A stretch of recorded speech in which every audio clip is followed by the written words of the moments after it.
Welcome to the 1110 Leadership Podcast, where we tackle issues at the intersection of leadership, faith, and culture. I'm your host, Rob Shields, Vice President of Strategy at 1110 Leadership, and I'm joined by my co-host, founder and CEO of 1110 Leadership, David Spickard. Proverbs 1110 lays out a bold and countercultural vision. When the righteous prosper, the city rejoices. We're here to ask, what does it look like practically to be this type of leader?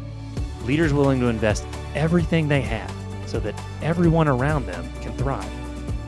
Join us on the journey as we lean in, listen, and learn how to become Proverbs 11:10 kind of leaders.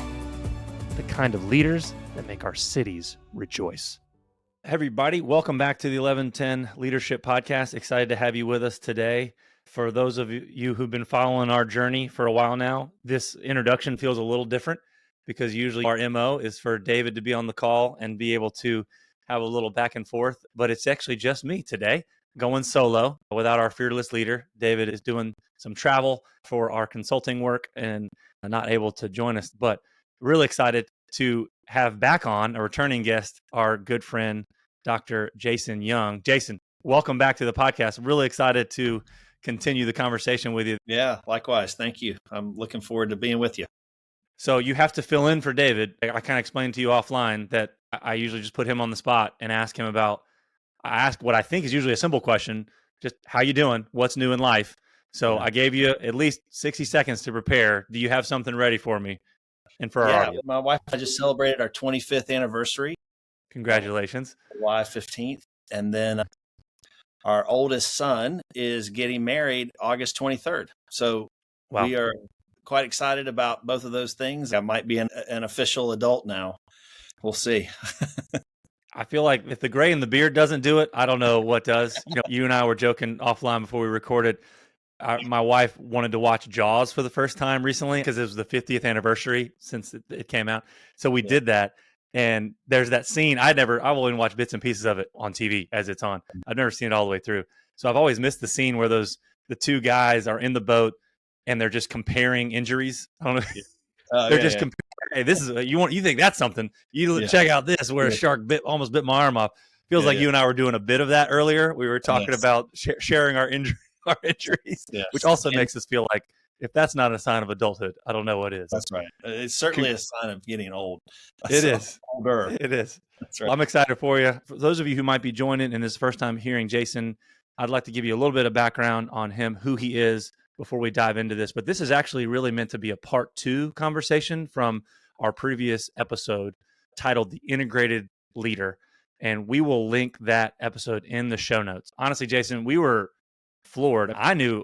I love talking to guests and I knew it was a special conversation, but I don't think I really knew how special until I actually saw what your episode did. It vaulted into one of the most downloaded episodes we've ever had.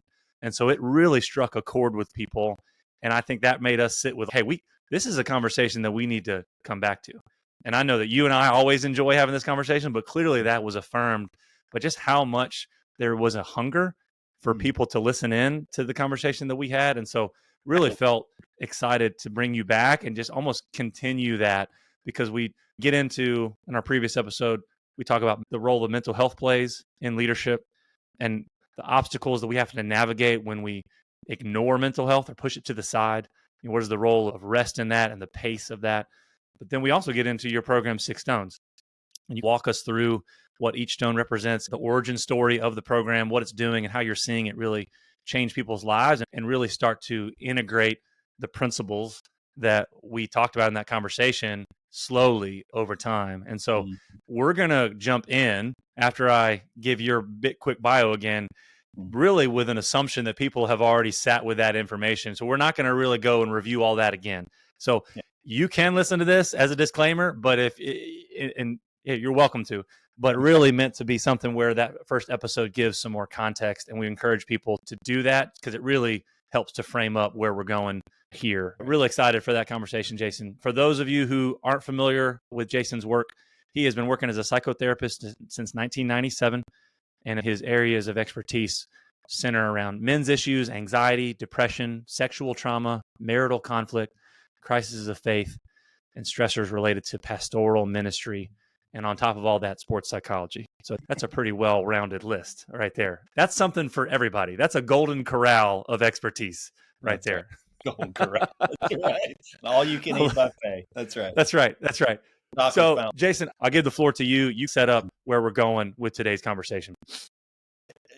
Our last conversation and subsequent conversations that you and I, Rob, have had, and David and I have had, this question of how does like the inner work of a leader of a Christian life, how is it integrated into kind of the outer work? So a couple words that we've talked a lot about that are useful in this context is, how is it that contemplation and action go together? And I think, I can't remember exactly how you asked it in our first podcast together, but something like, often people see these two things as separate. Yep. As you're either a contemplative or you're an action-oriented person.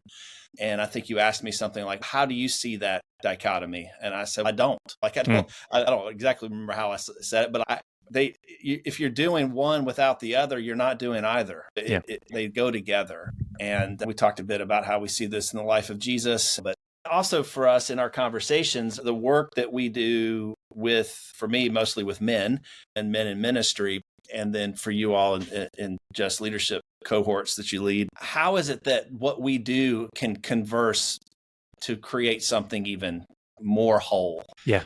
Jason, why don't you start us off by giving us your kind of working definition when it comes to how you define contemplation in your counseling work and in your approach to the Six Stones program? Yeah, this is an interesting task because contemplation, like most things that have any significance in this world, they seem to resist definition. But here's what I think. This is a definition that my wife and I use a lot in our work, but contemplation is a long, loving look at the real. A long, loving look at the real. Right? It's a lifetime. It's, as Eugene Peterson says, a long obedience in the same direction.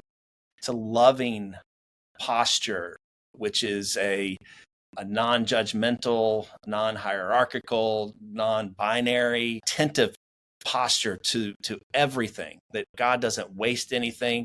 The heavens and the earth, they're shouting God's glory day and night. They pour forth speech. And then it's a look, right? There's an observational reality to it, that to look at anything, you have to also be proximal to it, right?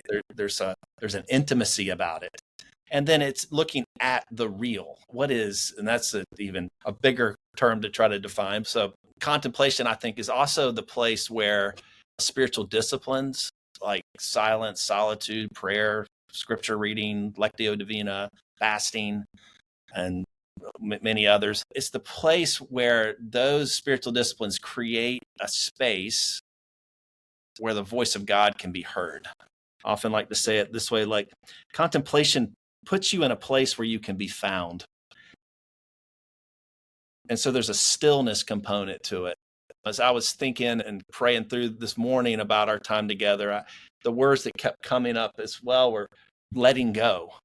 Contemplation is a letting go posture. It's an open-handed posture to God. It's often called Jesus' prayer of indifference, where he says, not my will, but yours be done. And that indifference for him is that he's indifferent to anything but the will and delight of his Father. And that alone is what guides him. And so that, for me, long, loving look at the real, putting yourself in a place where you can be found, letting go. And there's all sorts of, I think it's somewhat like poetry in this way. Like, how many ways can you describe a tree? A lot. People have written a lot of poems on trees and the sun and butterflies and whatever, all of creation. And God's an infinite God, and we are created in God's image, and we have the mind of Christ, as Paul says. We got in this a little bit last episode, Jason, but can you just do a quick review? What threatens contemplation, or what are the barriers that you have seen that really, because we're wired for this, and yet it is so difficult, it is not natural. It feels like it's swimming against a riptide at the beach. So what are the riptides that make that current so hard to get there? Yeah. Some of the things we talked about last time that come to mind are the air we breathe in this culture. It seems to be an air of competition, of comparison, of consumption. discontentment, live in a world that is ruled in so many ways by time. And all of those things together create a very hurried existence. It takes good things like ambition, like healthy ambition. And I think we talked about it, pours kerosene on the thing. And it just makes it so that our lives get just hurried. And so that's the air we breathe. And then I would say some other things that I see in my work, and you don't have to go far. You don't have to be a psychologist to see this in people's lives and in your own life, but that starts to create a real sense of isolation, loneliness, despair, that fed by anger and cynicism, and where we have a very difficult time trusting each other, ourselves, God, various institutions in our world. So all of these things are really at war with a quiet, still heart posture that can hear God. And so I was thinking, as you said a moment ago, about integration, and I often think about, like, when people integrate things, they tend to rely on what they are most comfortable with and default to that position. And so to integrate something, there's some type of letting go. There's some type of submission to something that I don't fully understand, which, is often terrifying for us. And so to add another thing that gets in the way of contemplation is this desire to know. Like, I often think about in my practice, people come into problems in life often because they have a desire for omniscience. They want to know everything, and or omnipotence. They want to be all powerful. And these are things that only God is, but we pursue them. And so then we are not living out of this posture of letting go, right? We grip things tightly, right? And we have a very hard time letting go of things. If we're going to integrate things, we have to do, hopefully, what we're trying to do, you and I, in this conversation, of letting go of all our presuppositions and whatever, and say, I don't exactly know what this third thing is, this whole life, but I want to, I'm long for it. How might these two words that we're wrestling with today, contemplation and action, how might they form a third thing that we don't fully have an imagination for, but our hearts long for? Yeah, no, that's good. That's good. It almost feels like I'm really glad we started here, because you and I have even talked about what's the order, like what comes first, the chicken or the egg, which is this impossible question, because God he can't be confined to this nice linear equation. Wouldn't we love that? We always want to remove the mystery. But when you talk about this letting go, it almost feels like that's the center of if there was a Venn diagram, right, to this idea of contemplation and action, letting go really undergirds both of those. And I think when I hear you describe what contemplation is, this letting go, I think it's desperately needed for both invitations. For us to say yes to contemplation and to action, that almost feels like the prereq class that we all have to go through, which honestly is this gift of faith. It's not something we perform, it's something we receive. Yeah. These different words that are, in my mind, like prerequisites for action must also, in my mind, come out of a contemplative space. And like the words I was thinking of were forgiveness, blessing, restraint, love, empathy. I often think about forgiveness as like the highest form of imagination. Like, if you've hurt me and I am deeply hurt by you, to forgive you, I don't know what that looks like. I don't have an imagination just naturally to see us reconciled in right relationship again. If I'm going to be empathic toward you or anything, I have to let go of something and kind of put myself in your shoes and inhabit your story that could be completely foreign to me, and culturally or gender or whatever it is, that demographics that I don't know about. I'm a white middle-aged man from Raleigh. I'm limited in these ways. And so I have to be open to God's voice and your story. And then, which ultimately means, like, somehow, which all of us wrestle with, I suppose, in some stereotype way, a CEO might wrestle with it the most, but is some type of destination. I don't know where we're going. One quote that I use a lot in Six Stones retreats, right, is from this Lion Tracker's Guide to Life little book. And he says that the tracker says, I don't know where we are going, but I know exactly how to get there. It's just wonderful, almost a little bit of wisdom. Rob, one of the things in defining the terms we've put ourselves in two camps, so to speak. I'm the contemplative guy and you're the action guy. So I've muddled about to try to define contemplation. You set the bar very high. You set the bar very well, I don't know about that.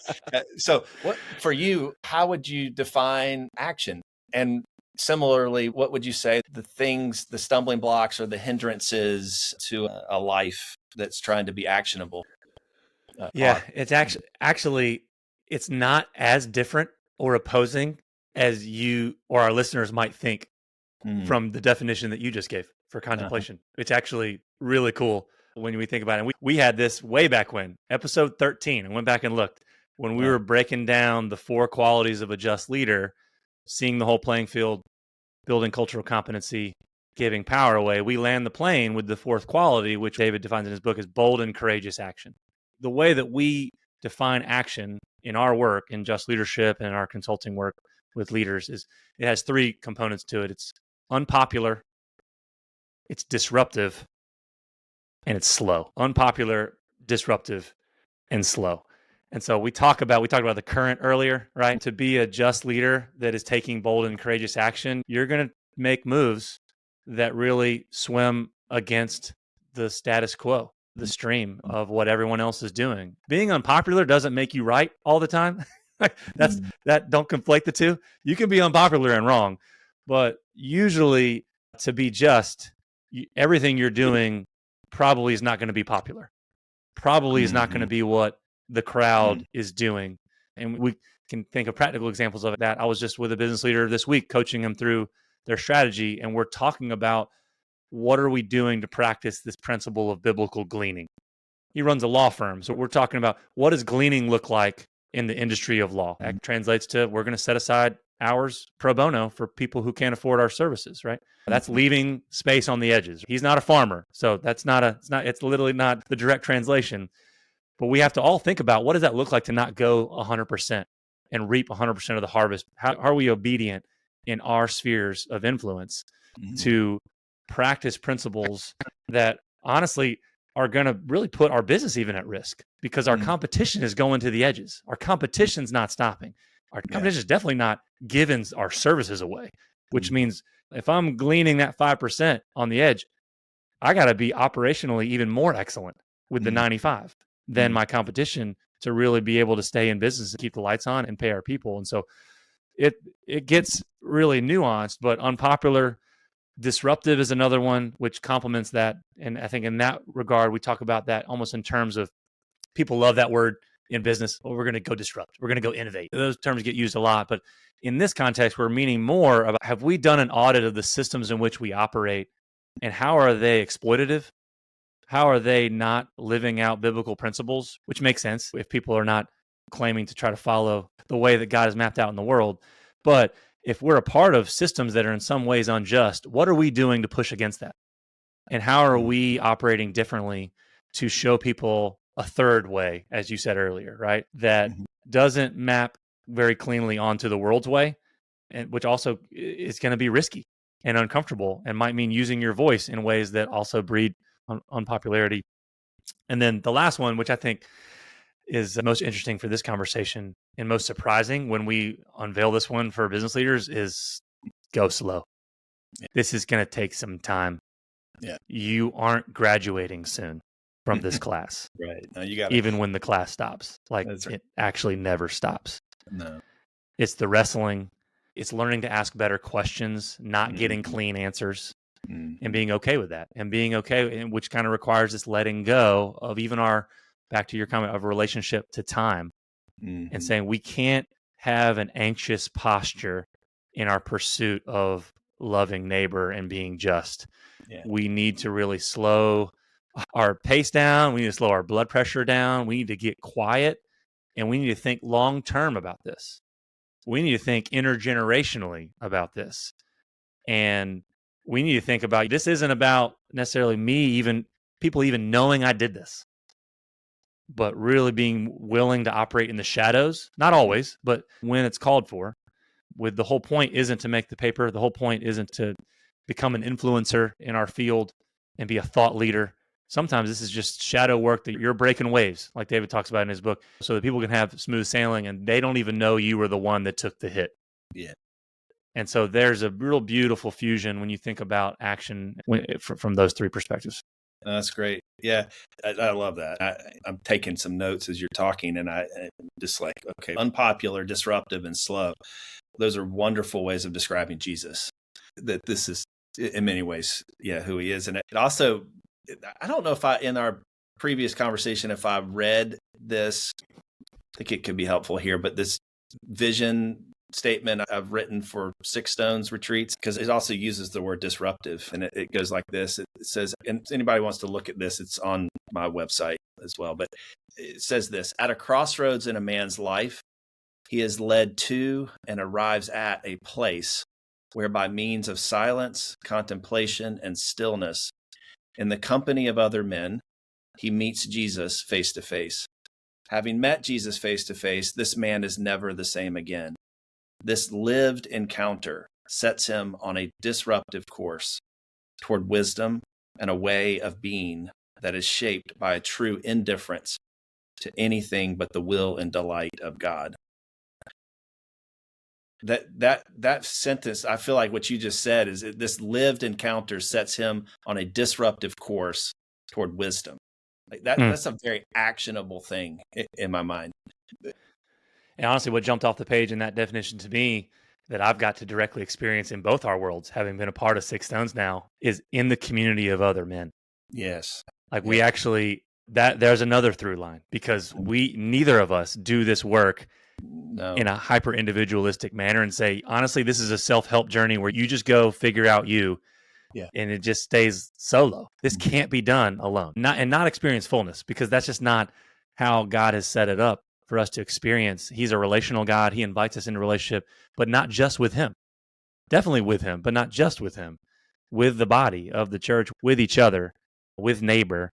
Yeah, no, that's good. I was just thinking of maybe a fourth thing about action. It's just a subset maybe of going slow, but it's not measurable.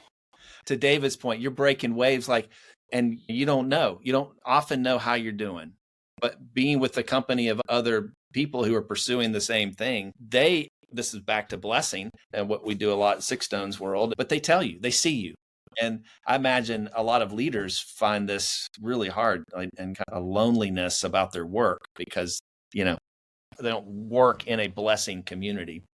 But it's almost like the more you lean into these waters in both spaces and actually live them out the way that we're defining them. And I can picture it. Some of the times we work with leaders and we're working on strategy on the whiteboard, right? And we're doing goal setting and all these things. It's like all the top line numbers, the kind of traditional ways of all these conversations usually go, is it's all a revenue driven conversation. What's the bottom line? What's our profit number, percentage? And it's that's the be all to end all. But slowly, and I've actually seen this happen in some of the times I've come alongside leaders, when we actually get them to lean into that fourth variable in these other three, slowly, literally, Jason, not metaphorically, those numbers start to move down on the whiteboard to be the last thing that we talk about. You still got to talk about them. You still need to know. You need to look at the budget. I don't want the people to clip this episode and be like, yeah, whatever. We're just shooting at the hip, because that's not a good business strategy. But it's really talking about what's reflective of our priorities. That's a letting go. When we talk about revenue last instead of first, to me, that's an embodiment of what we're talking about. What would you say starts to move that revenue piece further down the page or the whiteboard? Oh, that's a really great question. Oh, man. What tips it? I think a tie between two things. One is fear and the other is misunderstanding. I think fear of the unknown really holds a lot of people back from taking action that's bold and courageous, because they feel like it's all on them. They're too much centered in their own story. They're putting too much on their own performance, and they're not letting go, which is exactly what you shared earlier. They don't have these open hands of, I don't control any of this. It's all a gift. It's all blessing. It's all grace. And I think when we get reminded of those things, our hands start to slowly unclench, and slowly those numbers start to move down the whiteboard in order of importance. It doesn't happen rapidly, but slowly. And I think it's an invitation to a better story. You don't shame someone to say you're a bad person for focusing on money. Does that work ever? Has that worked for anyone in the history of time to change hearts? No. That's right. I think about Jason and the Sirens. To me, that is a story that feels the stickiest of when Odysseus drove by the island on the boat. Shout out, new movie coming out that I'm super excited about. His strategy to the Sirens that were calling, and if you hear them, you're in trouble. They're going to woo you to get your shipwrecked. So you got to find a way to not let them drive you crazy. His strategy was, I'm going to have my men tie me to the mast and stuff my ears full of wax so that I literally can't hear it. And he told his men, when I start kicking and screaming and start giving you crazy instructions to go wreck our boat, don't listen to me. And that's exactly what happened. Jason took a different approach. He didn't take the Odysseus approach. He hired the most famous musician in the land to come and play his harp for him and his men. Yeah. And he captivated the whole boat with a better song. Yeah. And they just sailed right on by. And that was heart engagement. They didn't need ropes. They didn't need wax. Yeah. The Siren song lost all its appeal because they were captivated and invited into a better story, a greater story, a bigger story than the story they were telling. And I think that's what I've started to see in the lives of leaders across all spheres, business included, who start to get invited and realize there's a bigger story that I'm a part of, and that I can start to then let go and know that I'm being carried. I'm hearing a better song now, and it's not the song the world is saying, which is do better, grow at all costs, no matter what it does to your soul, no matter what it does to your marriage, no matter what it does to your kids. But actually just go in a different current and get caught up there and watch what I do in your life. Yeah. Amen. No, that's well said. Yeah. As you were talking, it made me think of this freedom from fear and misunderstanding. Yeah. The classic verse of Proverbs 3, trust in the Lord with all your heart and lean not on your own understanding. In all your ways acknowledge him and he will make your paths straight. Right. Then this is some of what you're describing is a way I've described change a lot also. And even my work as a therapist, I often think about therapy as a place of language formation or reformation as well. And that what you're describing is learning a new language, having a new lexicon for your soul. Like, how do I even think about this? And how do I articulate it? And the word that you kept using was captivated, right? It's just utter fascination with this other way, which then, I think starts to put a person, it's certainly, and this is where contemplation comes in, is it's going to enliven a lot of old language, a lot of bad language, a lot of false language, a lot of false self, who you're really not made to be. You're made to be this person who is captivated by a story and by a person who is a triune God. And so that what that starts to do, I wonder if that board, in a sense, is the first iteration of it. The top of the page is revenue. If that's not unlike Jesus saying, "You've heard it said, but I say unto you," and the unto you is the new board, right? It's this new new ordering. It's a board that it descends, as you say, rather than ascends, and that Jesus humbled himself, taking the form of a servant. And as I often think about, like, Jesus's probably greatest self-assertion, self-declaration is his self-abandonment, is his giving over of himself. And it is remarkably hard to understand. It's just a fascinating course in what it means to be a whole person, is to study Jesus in that way. But Jason, now that we've defined these terms, if I'm a business leader or a leader of any type, what does it look like to cultivate contemplation as we've defined it in these high performance work environments and cultures where we don't dictate all the terms, we don't dictate the pace most of the time, we don't control all the variables with both our teams, the people that we work with, our vendors, all the systems in which we're occupying? I would be curious what advice you would give of what are the habits, what are the rhythms. In many ways, I'm almost asking for what is Six Stones' rule of life that really starts to create the conditions for contemplation to actually grow in these frenetic pace environments. Is it possible, Jason? Yeah, that's a very big question. Certain things that come to mind as you're talking or asking the question, the now famous quote, I suppose, from Dallas Willard of ruthlessly eliminate hurry. Right. Yeah. It's just to start to look at and even define what hurry is. Hurry can be physical action. As John Wooden, the basketball coach, said, play as fast as you can, but don't hurry. That there can be a freneticness, but you watch the best athletes, they look like they're moving slow. This is just different, but they're clearly faster than everybody.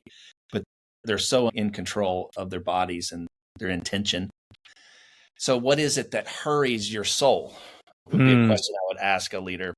Wow. And to your point earlier, it's often fear, and which is going to quickly devolve into anxiety, which is a persistent state of fear.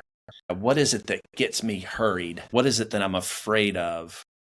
That starts to then ask other questions like, what is it that I want? What is it that I desire? What is it that I long for?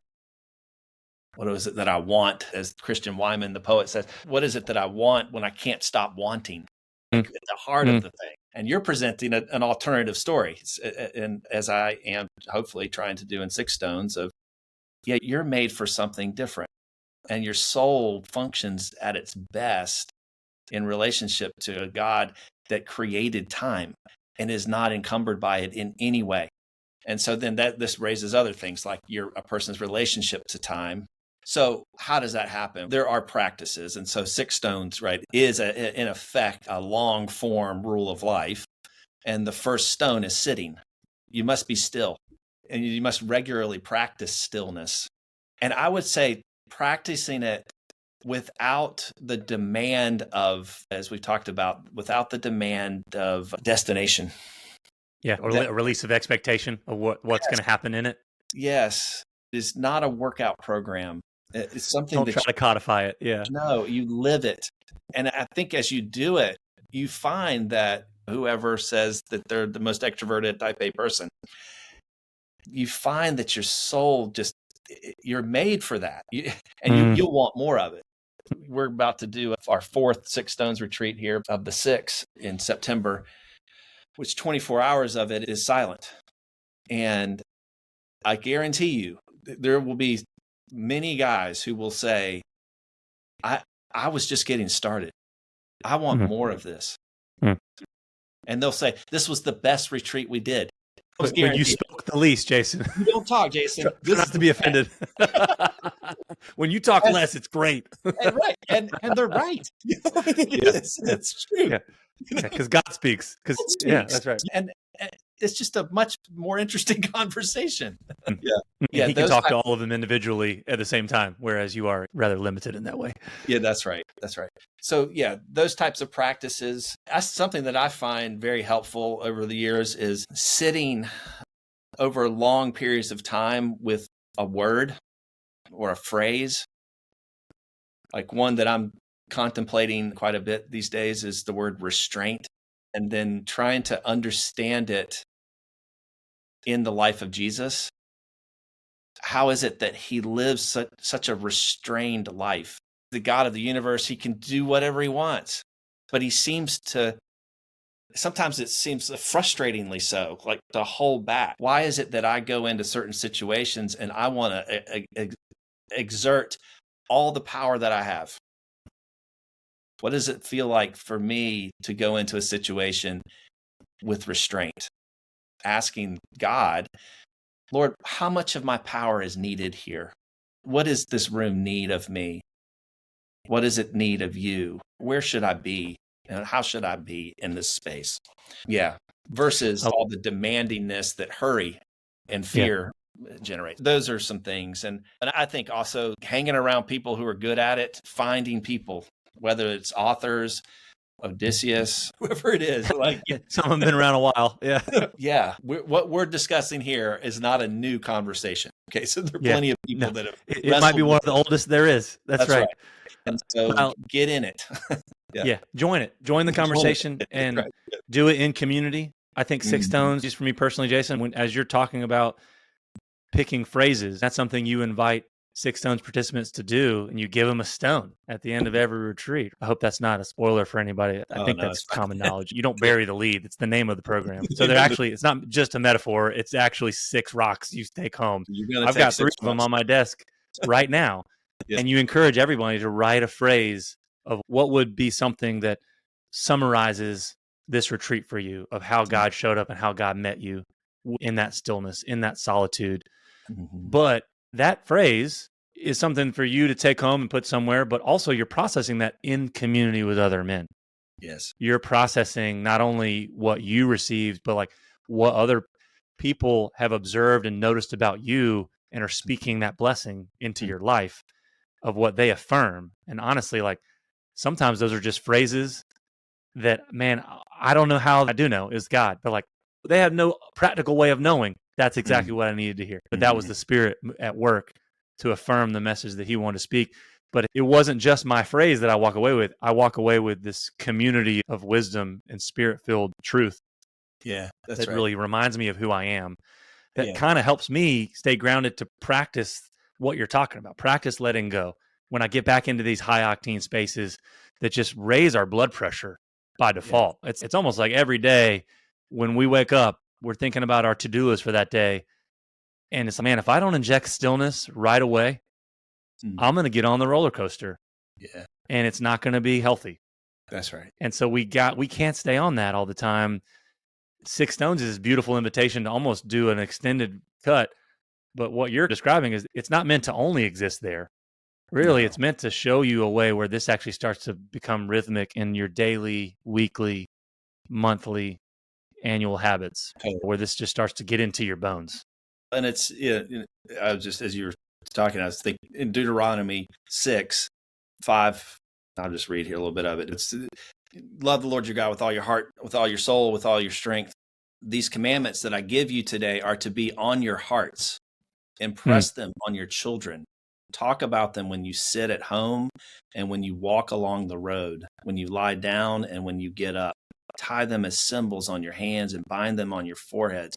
Write them on the door frames or stones, it doesn't say that, of your houses and on your gates. It's a whole life. Yeah. I love that. Yeah. Jason, I would love to give you, we call it the bottom line, just that final word. As you think about listeners who, having heard this entire conversation, they've been sitting with us. They've been sitting still with us for this back and forth. What word would you leave with them? What phrase, what blessing would you want to give to our listeners? We'll give you that final space to end with. You asked really big questions. One is just a reference in the Message translation, Galatians 2:19-20, where Paul says, "My ego is no longer central.